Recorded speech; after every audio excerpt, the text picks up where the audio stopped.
Hi guys, it's Danny. Alrighty, today we're gonna take a look at a beautiful Brassia hybrid, and this is the Brassia Eternal Wind.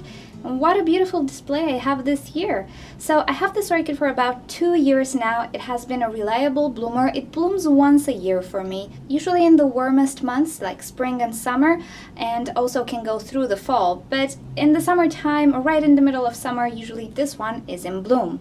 And I don't know if you can actually notice how big these flowers are. I really cannot compare them. This orchid is really a big one, and it produces great big flowers. Of course, the spidery shape of the flowers is present. This is what Brassias are known for, and if you are interested in the parentage of this orchid, you can find all these details below. Now, as a bonus, this orchid is fragrant. I have to tell you, I'm not the biggest fan of Brassia fragrance because Brassias can sometimes be spicy combined with a sweet sort of smell. I'm not a fan, but I do know some people who absolutely love the smell of the Brassia orchid, so it's just a personal taste. But as a bonus, it is fragrant, intermediate in strength, I would add. I've encountered Brassias who are much more strong in their scent than this one. And the smell on this one is indeed slightly spicy and slightly sweet at the same time. But I can completely get over the fragrance because these blooms are absolutely amazing. I don't think you can go for a more wild look than this orchid. Now here's a funny thing about this Brassia. The first few flowers have a little deformity. If you can see, the lip goes into a very thin strain, just like the petals, but it's not supposed to do that. The flowers usually have a broader lip that has spots, as you can see here. This is how this orchid should look like. But yeah, I have a few deformities on just a few flowers. I cannot say I dislike it. It's interesting. It adds to the effect of the spideriness.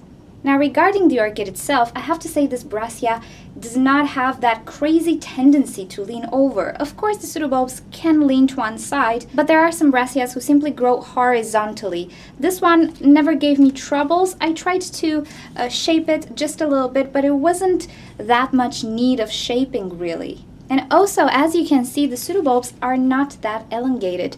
They're pretty much egg-shaped. Compared to other Brassias, this is the only one that I know of who produces this type of pseudobulbs, more round pseudobulbs than other Brassias. So from that perspective, I give this one a 10, because Brassias and their hybrids really have an issue with leaning over. Now, care-wise, this hybrid is a joy, really. She doesn't even get too strong light.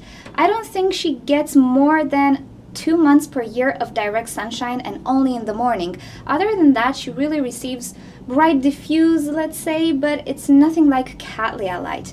And it still blooms and it goes great.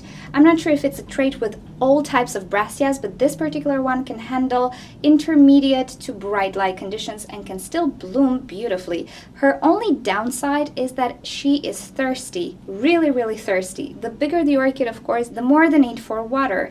But this particular one seems to just drink a lot of water, and I have to water her every 3 days or so.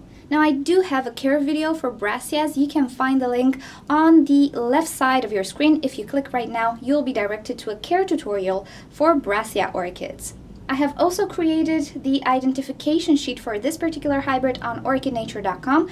You'll find the link towards that identification sheet, again, somewhere on the screen. If you click on it, all these links will be in the description of this video as well. And in the identification sheet, you will find some more pictures, measurements, because really, you have to appreciate the length of this flower, and all sorts of other information that I did not specify in this video. And as a final note, if you really like Brassia orchids, but you're not sure if you should get one, even for a beginner, they're pretty hardy orchids, really. As long as you can adapt your watering regime. They usually drink a lot of water. They don't like to stay dry for too long, and the pseudobulbs will be the first one to tell you they need water. If they don't have water for a few days, they will go absolutely shrivel on you.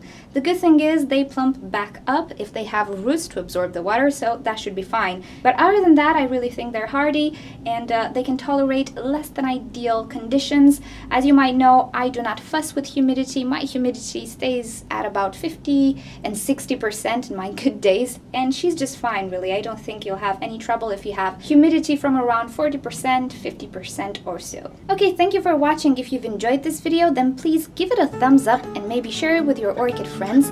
If you'd like to see more videos from me, just subscribe to my channel. I post on a daily basis. You can also leave me questions and suggestions for videos in the comment section below, and I'll get back to you. If you click on the left side of your screen, you'll be directed to orchidnature.com, where you'll find care sheets, identification sheets, and also you can talk to us in the forum section. And on the right side of your screen, you can click to watch a video about Phalaenopsis orchids. Thank you for joining. I'll see you next time. Bye!